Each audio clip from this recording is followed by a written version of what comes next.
কথা শিখেছি আর কি, যে বি পজিটিভ। আমি একটা ছোট পরিবারের একজন মেম্বার ছিলাম, আমার খুবই পুয়ার ফ্যামিলি থেকে আমি আছি।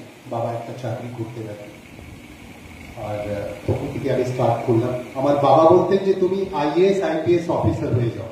আমার খুবই ইচ্ছে আছে, আমার ইচ্ছে ছিল না আমি জার্নালিস্ট হব, আর জার্নালিস্ট হয়ে আমি নাম করবো, সমাজের জন্য কাজ করতে চাই, সোশ্যাল অ্যাক্টিভিস্ট হয়ে আমি কাজ করতে চাই।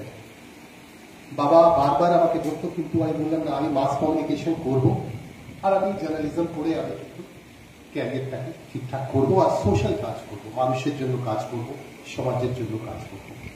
আমি কিন্তু করেছি বি পজিটিভ। সেই জন্য আমি অলওয়েজ বলি যে পজিটিভ, যেটা আপনি করতে চাইছেন, যেটা আপনার মাইন্ডে আছে, একটা লক্ষ্য আছে, ওই লক্ষ্যটা নিয়ে সবসময় কিন্তু এগোবে।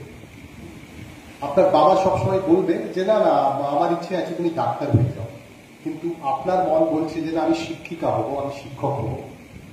তাহলে প্যারেন্টস এখানে যদি থাকেন, ওনাকে আমি রিকোয়েস্ট করছি, সবসময় প্রেশার দেবেন না বাচ্চাদেরকে।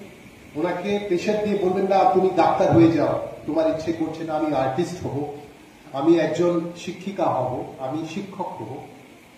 প্রেশার দেবেন না, আগে ওনার নেচারটা দেখুন, আপনার বাচ্চাদের নেচারটা দেখুন, ও কি করতে চাইছে। ওনাকে কপারেট করুন, ওকে কপারেট করুন, কপারেট না করলে ও কিছুই করতে পারবে না। প্রেশার করে কিছুই হয় না। আপনি প্রেশার দিয়ে ওকে বলবেন ঠিক আছে তুমি এমবিবিএস করে নাও, আপনার কিন্তু ওনার ইন্টারেস্ট নেই, আপনার বাচ্চার ইন্টারেস্ট নেই, এমবিবিএস আমি কি করে করবো, ভালো লাগছে। ইন্টারেস্ট দেখতে হবে, ওকে রিড করতে হবে। অলওয়েজ কিন্তু রিড না করলে ও কিন্তু এগোতে পারবে না।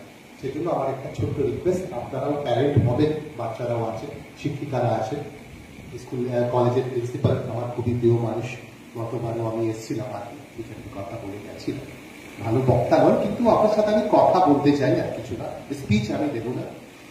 আর এখানে শিক্ষিকারা আছেন কলেজের। আমার কাকু ডক্টর কালিদাস দে, তিনি নাম করতেন কলেজে, তাই আমাকে বলতেন সঞ্জয় তুমি জানো, খুব ভালো কলেজ, বিএড কলেজ, বিজয় পাল মেমোরিয়াল বিএড কলেজ, আমি খুবই নাম শুনেছি। আমি এখানকারই ছেলে, বাংলার ছেলে, কিন্তু দিল্লিতে থাকি আর কি। এখান থেকে স্টার্ট করেছিলাম আস্তে আস্তে করে,